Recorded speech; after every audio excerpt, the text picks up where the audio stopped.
पाकिस्तान और दुनिया भर में लाखों देखने और सुनने वालों को अरशद शरीफ का सलाम।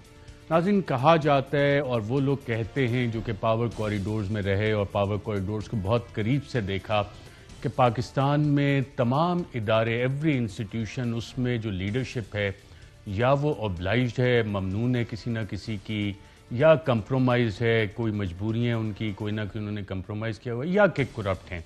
और ये बात हमारे ही प्रोग्राम में साबिक core commander lieutenant general retired Tariq Khan साहब ने की थी।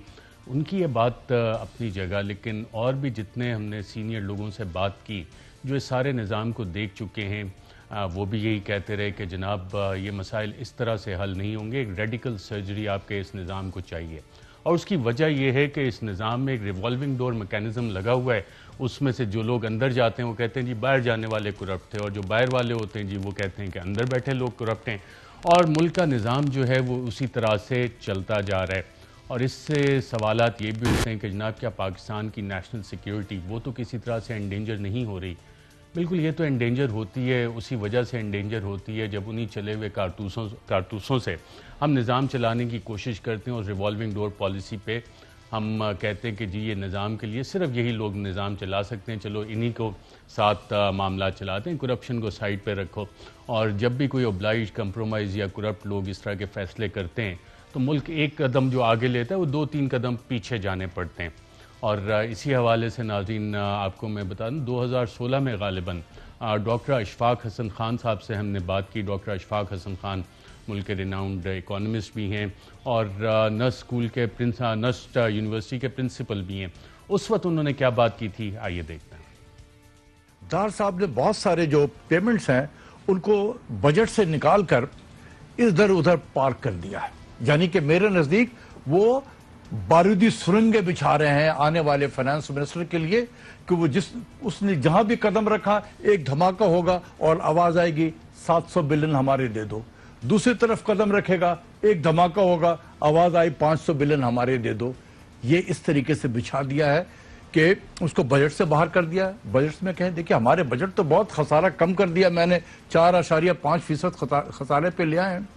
और जो पेमेंट थे वो हमने बाहर किसी कंपनी का एक जाली कंपनी बनाई, उसके अकाउंट में डाल दिया। किसी ने उसको तो पेमेंट करना है। जी नाज़रीन, और ये लैंड माइन्स एक एक करके फटती जा रही हैं। और इसी हवाले से सर्कुलर डेटी की मिसाल ले लें। आज हमारे साथ इस्लामाबाद स्टूडियोज़ में मौजूद हैं वफाकी वज़ीर बराए तवानाई हमाद अज़हर साहब। बड़ी मेहनत कर रहे हैं कि जो गैस के मसाइल हैं, पेट्रोल के मसाइल हैं, बिजली के मसाइल हैं, जो कीमतें बढ़ रही हैं उनको काबू किया जाए। सर्कुलर डेट के हवाले से भी हमारे पास जो फिगर है वो तकरीबन 2.56 खरब के करीब पहुंच गई है। और कहा जाता है जब पाकिस्तान तहरीक इंसाफ की हुकूमत आई थी तो तकरीबन 1.1 खरब थी। मैं मिनिस्टर साहब से फिगर्स पूछूंगा, लेकिन ये मैं बता आपको इसलिए रहा हूँ कि यही मामला तो उस वक्त भी था जब पाकिस्तान मुस्लिम लीग नवाज की हुकूमत आई थी। और पाकिस्तान के पावर कॉरिडोर्स में एक शख्सियत जिनको हर जगह एक्सेस मिलता है, उन्होंने कहा था जी एक दफ़ा इस मसले को ख़त्म करें, बाद में होगा, देखा जाएगा, फिर दोबारा ये नहीं आएगा, एक दफ़ा ज़ीरो तो करें। ये कौन साहब थे, आइए देखते हैं। We can all do these things provided जो हमारी पेमेंट्स हैं उसका हमें एक दफ़ा we will have to bite the bullet and clear these। किधर से करेंगे ये चाहे आप नोट छाप के दे दें, कोई प्रॉब्लम नहीं है। आप एक दफा 12% के डिफिसिट 400 अरब से तजावुज कर गया सर्कुलर डेट, आई बिलीव। तो आप कह रहे हैं कि इतना नोट छाप दो और इसको once and for all even कर दो, एक दफा खत्म करें ना। लेट्स गेट जो फैक्ट्रियां बंद हैं, जो एक्सपोर्ट्स कर सकती हैं, जो एम्प्लॉयमेंट दे सकती हैं, ये सारे पैसे वहां से निकल आएंगे। लेट्स डू इट वंस, इसको खत्म करें। जी, और साथ इन्होंने ये भी कहा था नोट छापने पड़ते हैं, नोट छाप के मुझे पैसे दें, मुझ जैसे और बड़े बड़े लोगों को हस्बे मंशा पैसे दें। और फिर उस वक्त की हुकूमत ने यह काम किया, ऑडिटर जनरल ऑफ पाकिस्तान की रिपोर्ट आई, उसमें काफ़ी कुछ आइडेंटिफाई हुआ। पाकिस्तान तहरीक इंसाफ की हुकूमत आई तो उसमें एक IPP कमीशन बना। उसमें पता लगा जनाब ये तो तकरीबन कोई 700-800 अरब से ज़ायद की एक्साइज पेमेंट्स और डिफरेंट अदर काफ़ी सारी चीज़ें थीं। और उसमें रिकमेंडेशंस भी थी कि जनाब इनके खिलाफ केसेस किए जाएँ। लेकिन फिर दोबारा एक दफ़ा बातचीत शुरू हो गई। अब बातचीत शुरू किस वजह से हुई ये हमें आज तक समझ नहीं आता। उसकी लॉजिक्स बहुत दी जाती हैं क्योंकि जितने इदारे उसमें इन्वॉल्व थे, जब आप IPP कमीशन रिपोर्ट देखते हैं जो कि आज तक हुकूमत ने ऑफिशियली पब्लिश नहीं की, हमने उसकी एक कॉपी बहरहाल पढ़ी थी कि उसमें क्या कुछ उस हवाले से मेंशन था। कॉपी पढ़ी भी है, हमारे साथ हमारे पास मौजूद भी है। लेकिन फिर बैठ के जब आप देखते हैं कि जनाब ये मसले तो हल नहीं हो रहे, ये कैसे हुआ, क्यों हुआ, कैपेसिटी पेमेंट्स अभी भी हुकूमत पिछले 1 माह में फ़ैसले किए, ECC मीटिंग हुई, काबीना में अप्रूवल्स हुई कि ये इतने अरब इनको दोबारा दे दिए जाएँ। तो फिर सवाल एक ही आता है, और सवाल वो है जो lieutenant general retired Tariq Khan साहब ने हमारे एक प्रोग्राम में रेज़ किया था। क्या था, आइए देखते हैं। हमारी जो लीडरशिप है across the board in every single institution, मैं एक सिटीजन के तौर पर कह रहा हूँ, वो एक या कैटेगरी में आते हैं आउट ऑफ 3, और ये इस पर लोगों को बहुत नाराजगी होगी। चौथा कोई कैटेगरी नहीं है। वन इज ओब्लाइज्ड, और ही इज करप्ट, और ही इज कॉम्प्रोमाइज्ड। Obliged, और जो compromise और corrupt। और जो फोर्थ था ना कैटेगरी, वो कायदे आजम था, he is dead and gone. ठीक है ना, जो कि straight forward, upright, honest, dedicated person, वो नहीं आपको मिलेगा। या किसी जरिए से आया है लीडरशिप के अंदर, या कॉम्प्रोमाइज होकर आया है, और he is down right corrupt. जी नाज़रीन, और ये तमाम चीज़ें आपके पास हैं। जब पाकिस्तान तहरीक इंसाफ की हुकूमत आई, प्राइम मिनिस्टर इमरान खान साहब ने बड़े ज़ोर और शोर से एहतसाब का प्रोसेस शुरू किया और कहा कि मैं किसी को NRO नहीं दूंगा। उस वक्त भी एक सीनियर सियासतदान सेनेटर अनवर बेग साहब हमारे प्रोग्राम में आए थे, और 2018 में गालिबन उन्होंने बता दिया था 1 टका नहीं इस मुल्क में वापस आएगा। क्या कहा था उन्होंने, आइए देखते हैं। पूरा निज़ाम A to Z totally corrupt है, यहाँ कुछ नहीं हो सकता। 1 टका नहीं आना, 1 टका यहाँ पाकिस्तान वापस नहीं आया। यहाँ पे अब आपको कोई एक पागल आदमी चाहिए, अब मैडमैन। जितने बड़े बड़े लोग हैं पकड़ के अटक में डाले, उनके आगे लिस्टें रखे कि ये तुम्हारे असासे बाहर है, चेक साइन करो और भुट्टा खाओ, और अदरवाइज सारी जिंदगी यहाँ बैठो। पॉलिटिकल गवर्नमेंट्स नहीं कर सकती है, सबका इंटरेस्ट है, सबका इंटरेस्ट है। The system is corrupt from top to bottom, नहीं कर सकते आप। You need a mad man to govern this country. जी नाज़रीन, और इमरान खान साहब ने जब ये सारा एहतसाब का अमल शुरू किया तो कहा गया कि जनाब यह एहतसाब चलेगा या मुल्क की मईशत चलेगी, और बहुत से लोगों को इस पर कन्विंस भी किया गया। मिनिस्टर साहब, आपको भी इन्हीं माफियाज का सामना है, और अब जब आपने वजारत संभाली है, सबसे अहम वजारत है बिजली के मामलात, गैस के मामलात, पेट्रोलियम के मामलात, ये सारे माफियाज यहाँ पे आज भी एक्टिव हैं? देखें, ये जाहिर है कि ये बिजली, पावर और पेट्रोलियम जो है, ये इनके अंदर बहुत बड़ी रकूम जो है वो शामिल होती हैं। आपकी आधी पाकिस्तान की जो स्टॉक मार्केट की कैपिटलाइजेशन है वो पेट्रोलियम डिवीज़न में है। इसी तरह जो बिजली के मामलात हैं, बिजली आपकी मईशत का एक बहुत गहरा हिस्सा है। तो इसके अंदर बहुत बड़े और ताकतवर लोग हमेशा से शामिल तो रहे हैं, लेकिन हमने तो हमेशा बहरहाल कोशिश की है कि एक प्रोफेशनल तरीके से ही काम किया जाए और कानून के मुताबिक ही काम किया जाए। कानून के मुताबिक जब आप काम करते हैं तो IPP कमीशन रिपोर्ट, उस पर क्या हुआ था? उसके बाद रिकवरीज हुई या मुआहदा करके ख़त्म कर दिया? और आज कैपेसिटी पेमेंट्स हमने कितनी देनी? कहा जाता है आपकी हुकूमत में, जब से हुकूमत आई है, डबल हो गई है फिगर्स। जी देखें, 2 चीज़ें हैं। एक तो ये कि जो हमने IPPs के साथ रीनिगोशिएट किया, उसके नतीजे में हमने उनका प्रॉफिट जो है वो रिड्यूस किया। उस प्रॉफिट रिड्यूस यानी रिटर्न ऑन एक्विटी उनका कम किया गया। रिटर्न ऑन एक्विटी जब हमने कम किया तो उसके बदले में जो उनके पहले पैसे पिछले साल के एरियर्स थे यानी वाजिबुल अदा थे, वो हमने उनको अदा किए। उन्होंने अपना टैरिफ जो है वो रिड्यूस कर दिया बिजली घरों का। और जहाँ तक सर्कुलर डेट का सवाल है, हमारे दौर में सर्कुलर डेट में इजाफा हुआ, लेकिन सर्कुलर डेट में इजाफे की जो रफ्तार है वो आज नून लीग के दौर से 1/3 पे जा चुकी है। मसलन जब नून लीग का आखिरी साल था तो वो कोई 450 अरब के हिसाब से सर्कुलर डेट बढ़ रही थी, आज वो कोई 100-150 अरब के हिसाब से बढ़ रही है।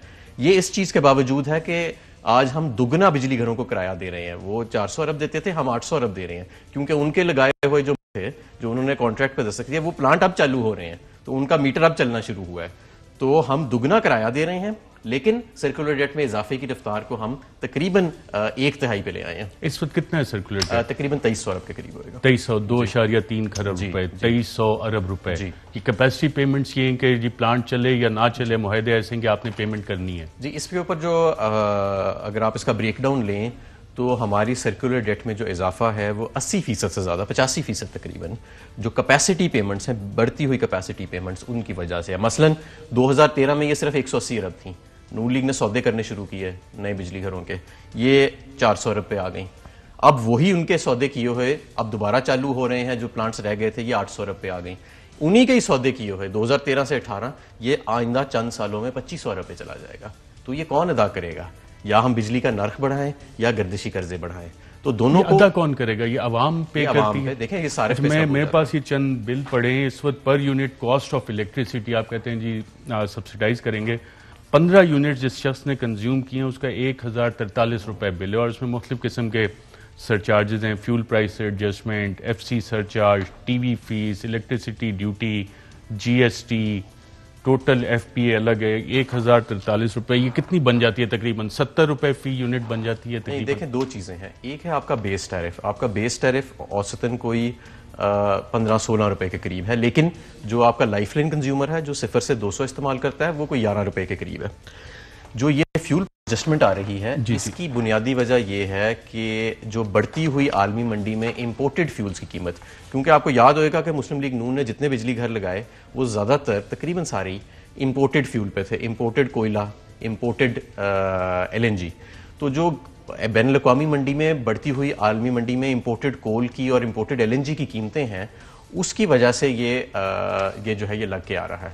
क्योंकि जो हमने पहले नेपरा ने तयन की होती है कि फ्यूल की इतनी कीमत होगी, कैपेसिटी पेमेंट्स का तो कोई इशू नहीं है। कैपेसिटी पेमेंट्स का इशू बेस टैरिफ में है, फ्यूल प्राइस एडजस्टमेंट में नहीं है। अच्छा, और अगर आप उसी टैरिफ पे जाएं जो आप कह रहे हैं, मसलन 15 यूनिट जिसने कंज्यूम किए उसका बिल आना चाहिए कॉस्ट ऑफ इलेक्ट्रिसिटी 116 रुपए। अगर 11 रुपए के हिसाब से लगाएं तो उसका 10-11 रुपए। हाँ, अब 102 यूनिट जिसने कंज्यूम किए उसका बिल आ रहा है 4,350 रुपए।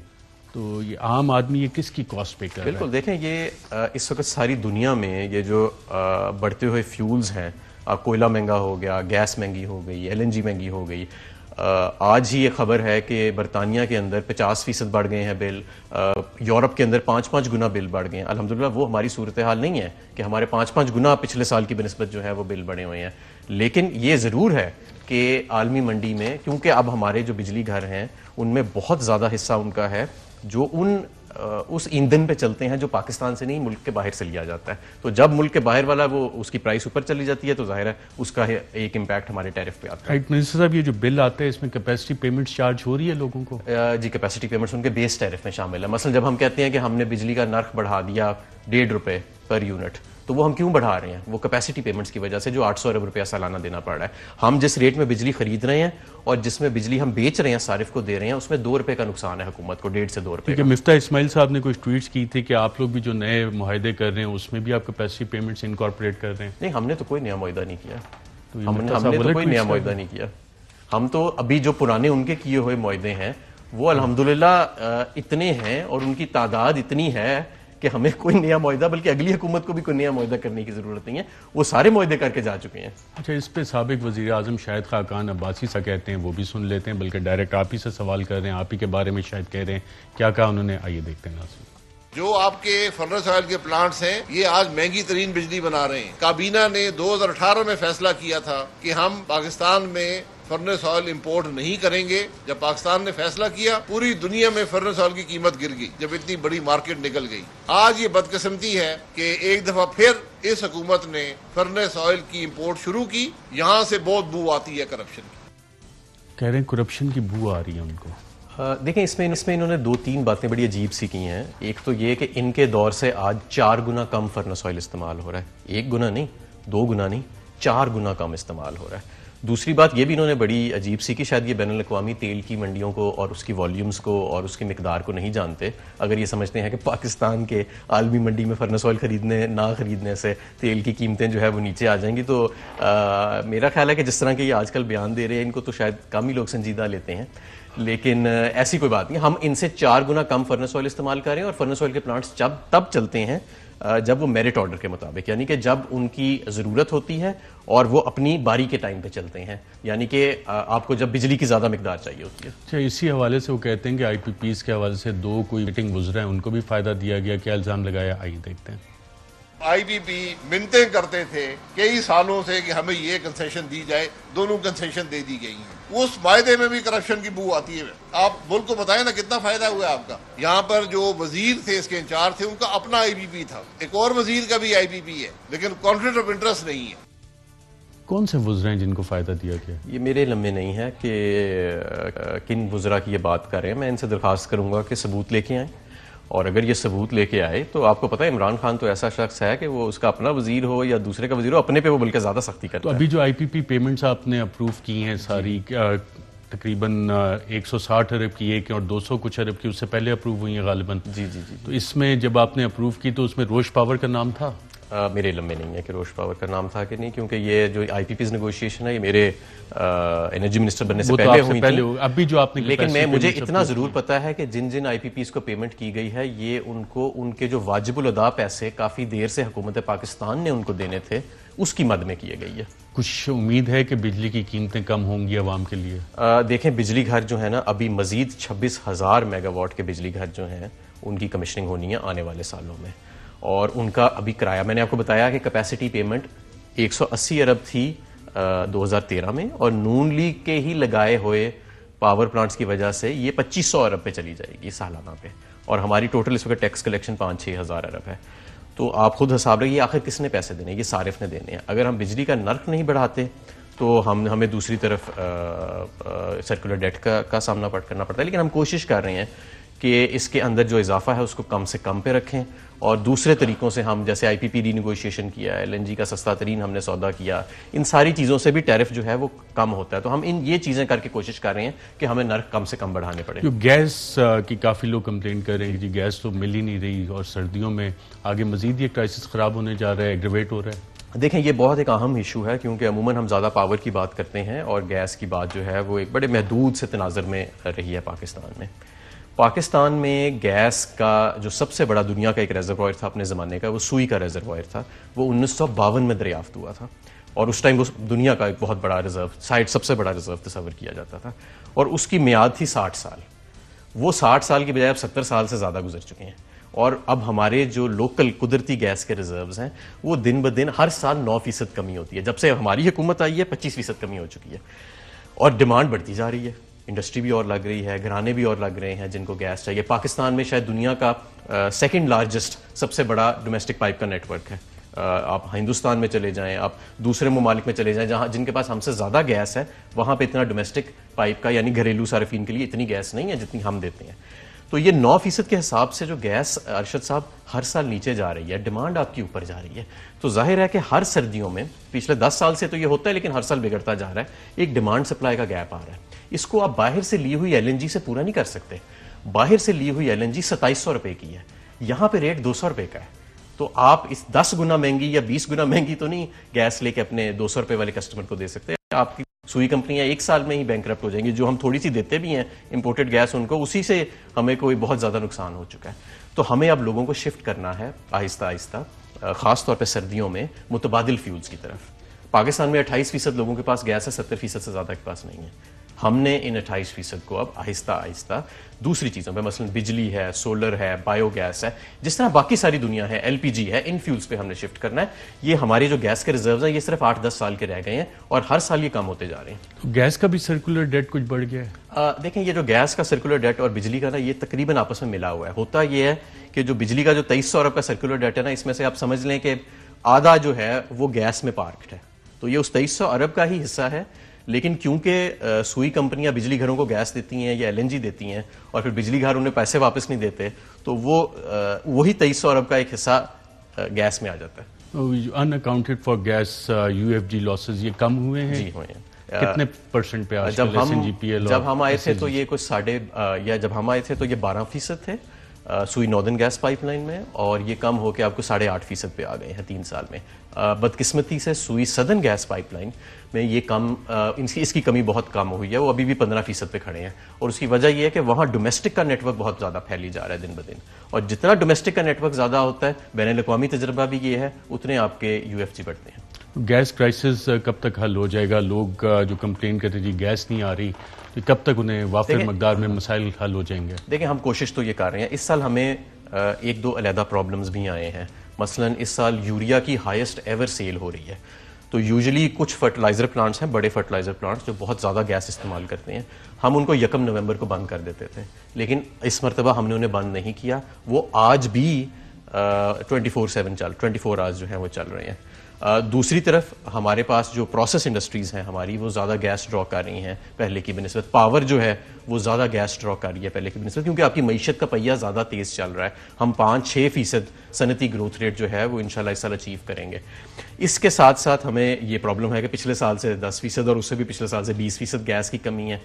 फिर इस वक्त एक आलमी मंडी में भी आपने देखा कि गैस की शॉर्टेज है, तो हमारे 2 जो LNG के कार्गोज हैं वो डिफॉल्ट कर गए, उसका भी हम पे इम्पैक्ट। कौन से डिफॉल्ट कर गए, कैसे डिफॉल्ट कर गए? ये जो लॉन्ग टर्म कॉन्ट्रैक्ट थे 2 उसमें से ऐसे थे जो मुस्लिम लीग नून ने साइन किए थे 2017 में, और उन्होंने हमें नवंबर के अंदर, दिसंबर के अंदर, जनवरी के अंदर जो कार्गोज देने थे उसके अंदर उनमें से 3 कार्गोज जो हैं, अभी 2.5 है लेकिन मेरा ख्याल है 3 हो जाएगा, तो वो 3 कार्गोज जो हैं वो उन्होंने हमें LNG देने से अपना जुर्माना अदा कर दिया जो कॉन्ट्रैक्ट में लिखा हुआ था, लेकिन गैस देने से हमें इनकार कर दिया। ये कैसे पॉसिबल? आप कह रहे हैं लॉन्ग टर्म कॉन्ट्रैक्ट्स उन्होंने साइन किए हुए थे और फिर इनकार कर दिया। लॉन्ग टर्म के कॉन्ट्रैक्ट में तो प्राइसेस ऊपर जाएं नीचे जाएं, उन्होंने तो सप्लाई करना है, तो प्राइसेस कौन सा कॉन्ट्रैक्ट का क्लॉज उन्होंने इस्तेमाल किया? जी, वहाँ पे कॉन्ट्रैक्ट का ये क्लॉज है कि अगर आप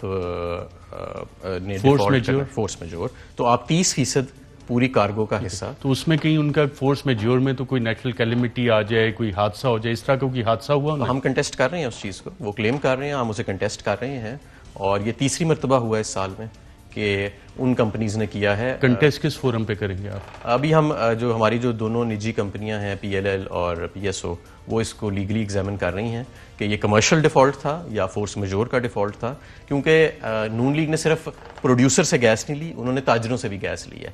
तो प्रोड्यूसर जैसे कतर है, कतर ने कभी आज तक डिफ़ॉल्ट नहीं किया क्योंकि वो खुद गैस बनाता है। ताजर जो होता है वो एक हाथ किसी और से गैस लेके आपको देता है, तो अगर उसको पीछे से गैस मिलेगी नहीं किसी और से तो वो आपको कैसे देगा?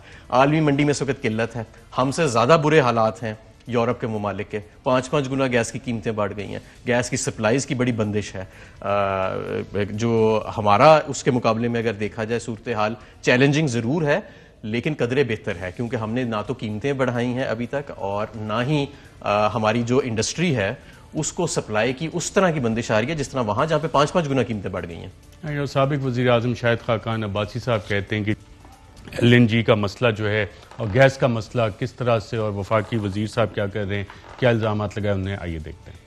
गैस का मसला क्यों पैदा हुआ, हम हल देकर गए थे, इसका हल सिर्फ LNG है। अजाफी गैस आपको चाहिए, और मैं हैरान हूँ जो आज वफाकी वजीर हैं वो कहते हैं जी LPG सस्ती पड़ती है, जो सिलेंडर की गैस है फरमाते हैं सस्ती पड़ती है, सिलेंडर की गैस LNG से कम दुगनी सतह पर होती है। और leader of the opposition Shahbaz Sharif साहब ने भी आज कुछ जिक्र किया गैस बहरान का, किन अल्फाज में, आइए देखते हैं। 74 साल बाद ये कौन सा हुक्मरान मुसल्लत हो गया है कि गैस स्टेशन कराची में नवाज शरीफ ने लगा दिए, सस्ती गैस के मुआहदे किए। आज सर्दियां आ रही हैं, चूल्हा जो है वो ठंडा पड़ा हुआ, गैस अवेलेबल नहीं है, और कहते हैं कि सुबह और दोपहर को खाने के वक्त गैस मुहैया करेंगे, और वो भी गैस नहीं, और जितनी महंगी गैस इन्होंने खरीदी है अरबों खरबों उसके ऊपर लग गए। और शहरी रहमान साहब, सेनेटर शहरी रहमान साहिबा, वो इस हवाले से क्या कहती हैं, आइए देखते हैं। आपने कोई लॉन्ग टर्म कॉन्ट्रैक्ट्स किए हैं LNG के, आपने कोई मंसूबाबंदी की है, क्योंकि गैस मंसूबाबंदी पे चलती है, आपकी नेचुरल गैस खत्म हो रही है, आगे आपने कोई मंसूबाबंदी नहीं की। हर महीने हम पढ़ते हैं कि जी LNG कॉन्ट्रैक्ट नहीं हुआ, कभी एक्सपायर हो गया, कभी फर्म ने वापस ले लिया, वी सी नो प्लान। जबकि हुकूमतें नॉर्मली लंबे साल भर 3-3 साल के कॉन्ट्रैक्ट साइन कर लेती हैं ताकि उनकी प्राइस लॉक इन हो जाए, लेकिन यहाँ तकलीफ तबाही सरकार ने कुछ लॉक इन नहीं किया, और खड़े होके मैं गारंटी करती हूँ कहेंगे कि देखिए जी बांग्लादेश में ये हो रहा है और हिंदुस्तान में ये हो रहा है। जी मिनिस्टर साहब, अच्छा, एक हमारी पाकिस्तानी सियासत का मसला ये है कि आप देखें ये दोनों कायदीन अपनी जमातों के सरकर्दा रहनुमा हैं, एक साबिक वज़ीर आज़म भी रह चुके हैं, लेकिन ये लोग मुतालिया नहीं करते और फिर सिर्फ तकरीर बनाने के लिए ऐसी बातें कर देते हैं। अब जो पहले मौसूफ ने की, वज़ीर आज़म ने बात की, शायद मैंने कहा कि LPG LNG से सस्ती है, या वो मैंने तो ऐसी कोई बात नहीं की, दिखाएं मैंने किधर ये बात की है। दूसरा, इन मोहतरमा ने ये कहा कि जी कोई लॉक इन नहीं की, तो मैं उनके इल्म में इजाफा करना चाहता हूँ कि पाकिस्तान की 80% जो LNG की सप्लाईज हैं वो लॉन्ग टर्म कार्गोज में 80%, और जो सबसे सस्ता सौदा हुआ है इस सिलसिले में उसका एजाज़ पाकिस्तान तहरीक इंसाफ को हासिल है। दूसरी तरफ मियाँ शहबाज शरीफ साहब ने भी बगैर मुताला किए, नहीं मुताला उन्होंने पूरा किया होगा, उनको सब पता होगा, तो उन्होंने कहा कि जी बड़े सस्ते टर्मिनल्स लगाए हमने। मैं आपको ये बताऊं अरशद कि जो इन्होंने टर्मिनल्स लगाए, एक टर्मिनल का यौमिया किराया 4 करोड़ रुपए है, 2 टर्मिनल्स लगाए, 1 दिन का किराया 8 करोड़ रुपए हम देते हैं उन टर्मिनल्स का। ये अपने दौर में उनको 50% पे यूटिलाइज कर रहे थे, हमने आके उसकी यूटिलाइजेशन को बढ़ाया, हमने इनसे सस्ती LNG खरीदी, डेटा मेरे पास सारा मौजूद है, लॉन्ग टर्म कॉन्ट्रैक्ट हमने इनसे सस्ता किया। तो ये हमारे सियासतदान सिर्फ तकरीर करने के लिए, मुताला किए बगैर, कोई रिसर्च किए बगैर बातें कर देते हैं, और बातें जो है वो हर बंदा एक्सपर्ट बना हुआ है आजकल एनर्जी का, आपको पता है, तो दुकान ही नहीं चलती अगर एनर्जी पे बात ना हो।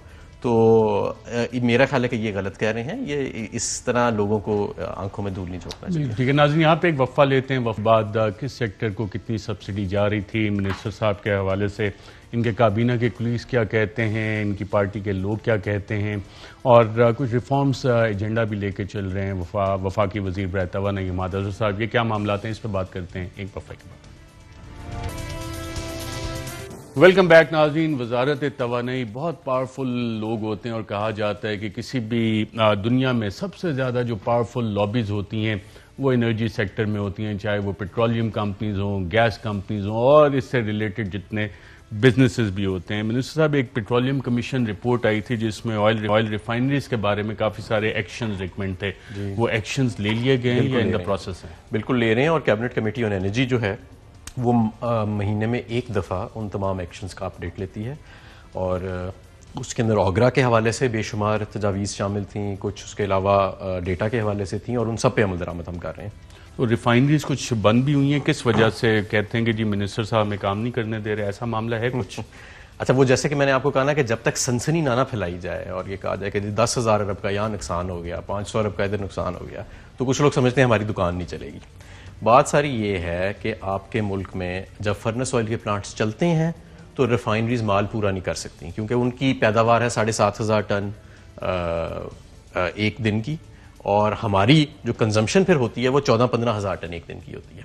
लेकिन जब फर्नेस ऑयल के प्लांट्स नहीं चल रहे होते तो उनकी स्टोरेज खत्म हो जाती है, कि वो ऐसे होता है कि उनके पास माल इकट्ठा होता रहता है। तो इस मरतबा भी ऐसे हुआ है, और ये हर साल विंटर्स में एक ऐसा पीरियड आता है कि फर्नेस ऑयल प्लांट्स जब दिसंबर के दूसरे हिस्से में चलते हैं उससे पहले कुछ स्टोरेजेस के इश्यूज आना शुरू हो जाते हैं। तो इस साल नवंबर में ना होने के बराबर फर्नेस ऑयल के प्लांट्स चले, जो कि कोई बुरी बात नहीं है, और दिसंबर के पहले 2 हफ्ते में भी ना होने के बराबर तकरीबन वो प्लांट्स चले, तो इनकी स्टोरेजेस फुल हो गई। लेकिन अब वो प्लांट्स चल गए हैं, और 6,000 टन दिन का इस वक्त हमारी फर्नेस ऑयल की कंजम्पशन है, और शायद ये आने वाले दिनों में, क्योंकि जब नहरबंदी होएगी, तरबेला और मंगला डैम ज़ीरो पे आ जाएंगे, तो ये 14-15 हज़ार टन डेली पे आ जाएगी।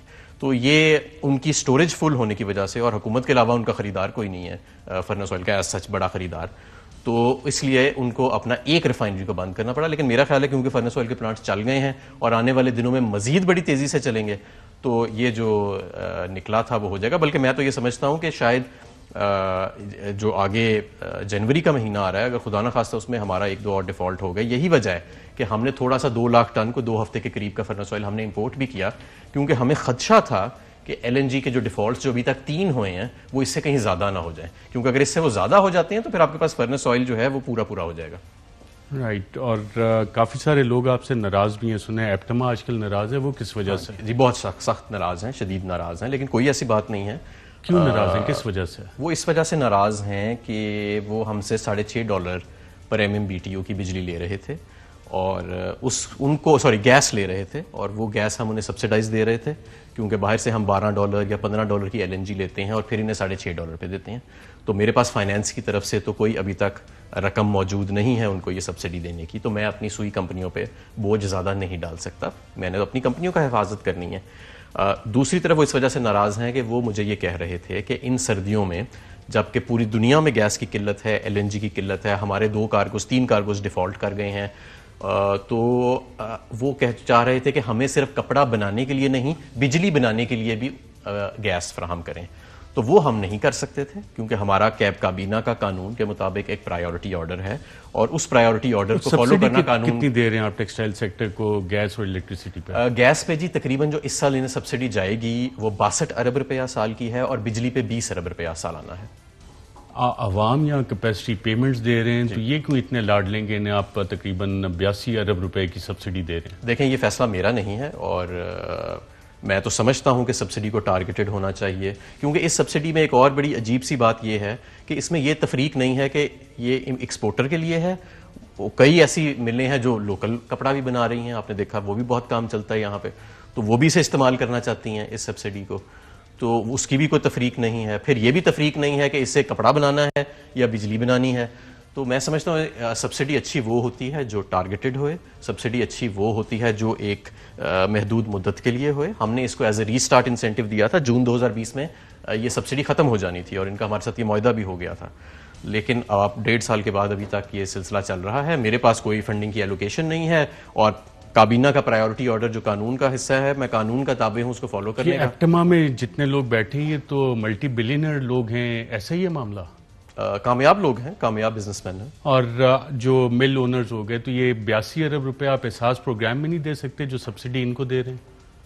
देखें, सब्सिडीज दी जाती हैं दुनिया में अपने एक्सपोर्ट सेक्टर को, लेकिन वो इस तरह नहीं दी जाती जहाँ जिस तरह हमने दी है। एक्सपोर्ट्स उसी तरह का रिटर्न दे रहा है जितनी सब्सिडीज इनको दी जा रही हैं? इस पे एक एनालिसिस होना चाहिए। मैं समझता हूँ ये एक फंडामेंटल सवाल है कि हमारे एक्सपोर्ट सेक्टर जो है या जो टेक्सटाइल सेक्टर है उसके अंदर जो सब्सिडीज़ जा रही हैं, इन दो सब्सिडीज़ अकेली नहीं है, इनके अलावा भी और भी सब्सिडीज़ हैं। स्टेट बैंक की कंसेशनल फाइनेंसिंग भी है, DTRE स्कीम भी है, DLTL स्कीम भी है। तो जो हुकूमत जो है, मैं समझता हूँ कि वो इस पे एक एनालिसिस हमें करना चाहिए और जो भी रेलिवेंट मिनिस्ट्रीज़ हैं उनको मैं तो हमेशा ये कहता हूँ कि आप ये एनालिसिस करें कि कितने 100 अरब सालाना के जा रहे हैं और नेट इंक्रीज़ इन एक्सपोर्ट्स वो कितना हो रहा है। जो इम्पोर्ट रिलेटेड एक्सपोर्ट्स को निकाल दें और नेट इंक्रीज़ निकालें कितना हो रहा है एक्सपोर्ट्स का, वॉल्यूम का उसमें कितना इफेक्ट है, प्राइस का कितना इफेक्ट है, तो उससे फिर हमें पता लगेगा कि आर वी बेटर ऑफ। तो काबीना में इनका दिफा कौन कर रहा है? यकीनन कोई बिजनेसमैन नहीं होंगे काबीना में आपके साथी जो इनका दिफा कर रहे होंगे? नहीं, मेरा ख्याल है कि काबीना में इस तरह तो दिफा नहीं। जो जब भी मैंने इस सिलसिले में गुफ्तगू की है तो जो मेरी अप्रीहेंशंस हैं वो हमेशा शेयर की गई हैं। पहले तो ये था, पिछले साल LNG का रेट ज़रा कम था तो सब्सिडी 30-40 अरब ही थी या 30 अरब के करीब थी और 10-15 अरब पावर में थी। इस साल क्योंकि LNG का रेट बहुत ज़्यादा है तो अब ये दोनों सब्सिडीज़ मिला के खासी ज़्यादा हो गई हैं, 60 अरब से भी ऊपर चली गई हैं। तो अब ये सवालात जन्म लेना ज़ाहिर शुरू हो गए हैं और ये भी सबको याद आ रहा है कि ये सब्सिडी तो एक्चुअली इन्होंने खुद कहा था कि जून 2020 तक रहेगी और अब दिसंबर 2021 आ गया। तो अब ज़ाहिर है इन सवालों के ऊपर हम एग्जामिन कर रहे हैं और मेरा ख्याल है कि इसके नतीजे में इस सब्सिडी को टारगेट किया जाएगा। वज़ीर आज़म साहब इस बात के हामी है कि इन लोगों को ये सब्सिडी दी जाए और एहसास में जो गरीब हैं पाकिस्तानी उनको ना दी जाए? नहीं, जो वज़ीर आज़म साहब हैं वो हमेशा जो कौम का सरमाया है, अगर वो किसी, पहले तो ये कि वो सब्सिडीज़ के ख़ास तौर पे सनत के उसके वज़ीर आज़म साहब ख़िलाफ़ होते हैं आइडियोलॉजिकली, और वो हमेशा ये समझते हैं कि सब्सिडी जो है वो आम आदमी को देनी चाहिए और अमीर आदमी या जिस तरह आप कह रहे हैं कारोबारों को तब देनी चाहिए जब वो टारगेटेड हो, स्पेसिफिक हो और अगेंस्ट मेजरेबल रिजल्ट्स हो। ये नहीं कि खुली के जी कोई पता नहीं इंपोर्ट कर रहे हैं या एक्सपोर्ट कर रहे हैं या लोकल मार्केट में कर रहे हैं, कोई पता नहीं ये कपड़ा बनाने के लिए इस्तेमाल हो रही है या बिजली बनाने के लिए इस्तेमाल हो रही है, बस दई जाओ 60 अरब बिल हो गया, 100 अरब बिल हो गया साल का, दई। ऐसे नहीं हो सकता। जाहिर है ये हुकूमत है और हुकूमत एक टाइट फिस्कल डिसिप्लिन के तहत कामयाबी अचीव करती है। वज़ीर आज़म ने एक शुगर इंक्वायरी कमीशन बनाया था जिसमें बहुत सारे इशूज आइडेंटिफाई हुए थे, स्ट्रक्चरल इशूज आइडेंटिफाई हुए शुगर इंडस्ट्री के। तो आप रिकमेंड करेंगे कि टेक्सटाइल सेक्टर पे भी एक ज़रा एक कमीशन बना दें, ज़रा सबकी एक दफ़ा इंक्वायरी हो जाए, पता लगे कि जनाब ये ऑफशोर में किस किस का पैसा गया, इस सब्सिडी में से उधर कितना पैसा गया और कितना एक्चुअली हुआ, कितनी एक्सपोर्ट्स है रियल टर्म्स बढ़ी और सब्सिडी का अमाउंट कितना है, डिवैल्यूएशन से क्या फ़र्क पड़ा। वो कमीशन में तो सामने नहीं आ जाएंगी चीज़ें। मेरा ख्याल है अरशद भाई इसके लिए कमीशन बनाने की ज़रूरत नहीं है। ये तो चंद एनालिस्ट्स एक हफ्ते के अंदर ये सारी वर्किंग जो है वो कर सकते हैं, या एक नहीं तो चलें 2 हफ्ते में कर लेंगे अगर हम उनको डेटा सही प्रोवाइड कर दें। जो शुगर का कमीशन बना था वो कुछ और चीज़ों की बुनियाद पे बना था। यहाँ टेक्सटाइल में जो है मामलात वो फ़र्क हैं। जो शुगर का फैक्ट फाइंडिंग कमेटी बना दें आप, एज मिनिस्टर आप बना सकती हैं, तो आपके पावर्स में नहीं, मेरे पावर में तो नहीं है ये। प्राइम मिनिस्टर साहब को रिकमेंड कर सकते हैं। फाइनेंस है, कॉमर्स है, उनका परव्यू है।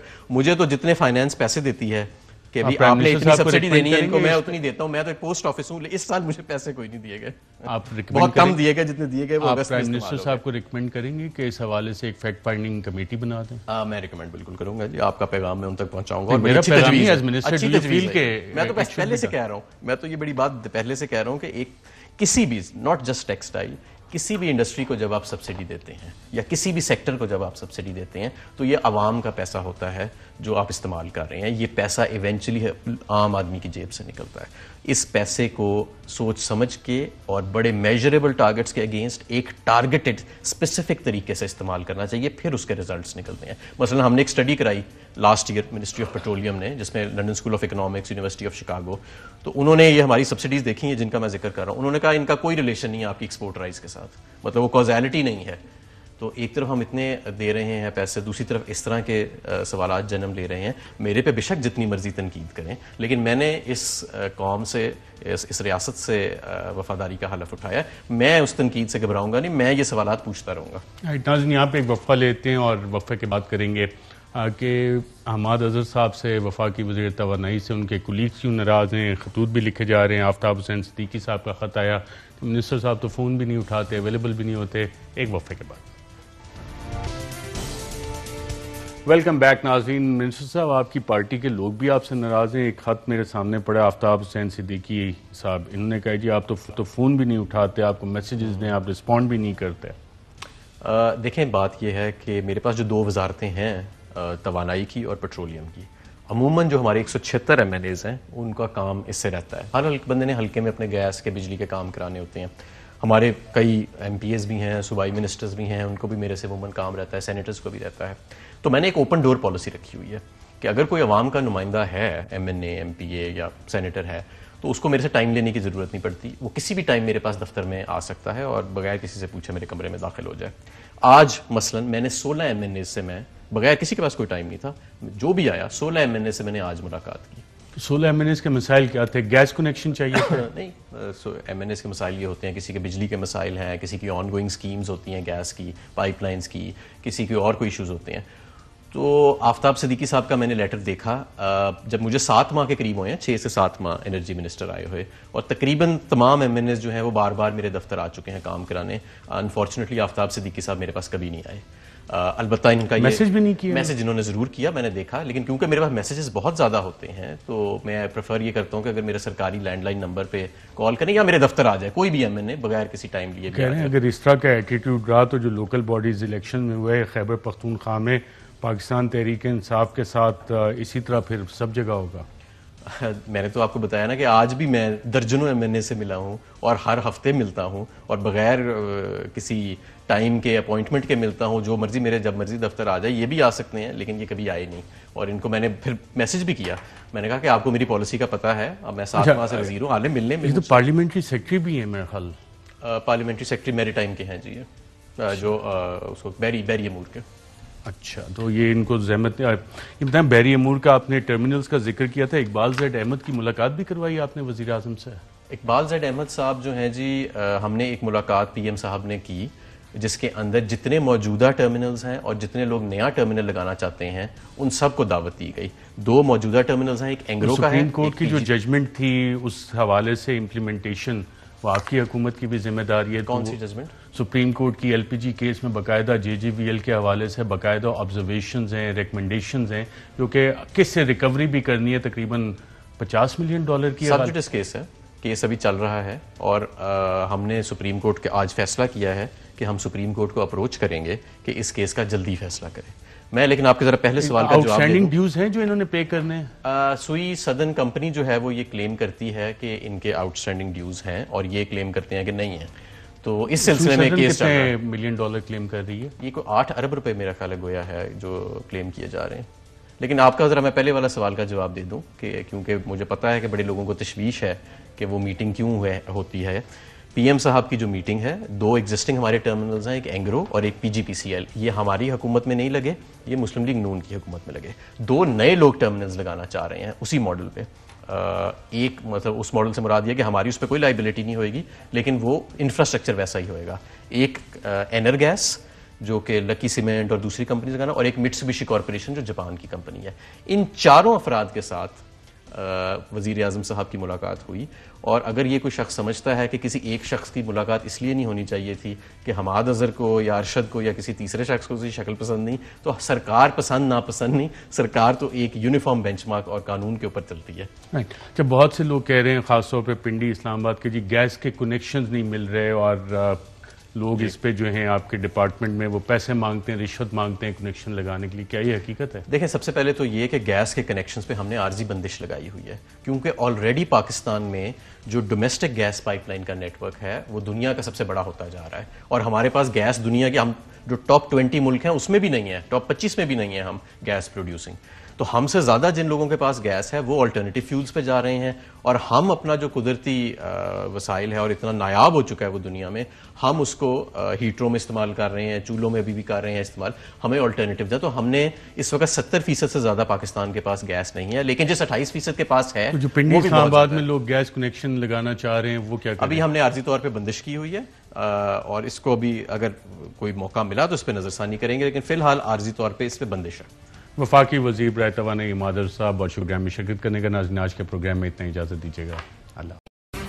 अहम तरीन खबरें अब एक क्लिक की दूरी पर, आपके पसंदीदा टॉक शोज हों या अहम मुल्की या गैर मुल्की शख्सियात की न्यूज कॉन्फ्रेंसेस, हर लम्हा बाखबर रहने के लिए सब्सक्राइब करें हमारा YouTube चैनल। मौसम की सूरत हाल हो या खेल के मैदान से खबरें, अपने मोबाइल फोन से मुल्की और बैनुल अक़वामी अहम खबरों तक रसाई के लिए डाउनलोड कीजिए मोबाइल ऐप।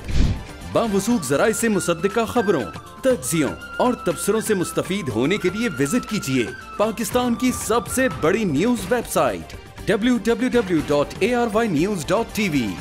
इन सब के अलावा पाकिस्तान का सबसे बड़ा फेसबुक पेज हो, सबसे बड़ा न्यूज इंस्टाग्राम अकाउंट या फिर ट्विटर, ARY न्यूज पहुंचा रहा है खबरें सबसे पहले आप तक, ताकि आप रहें हर लम्हा बाखबर।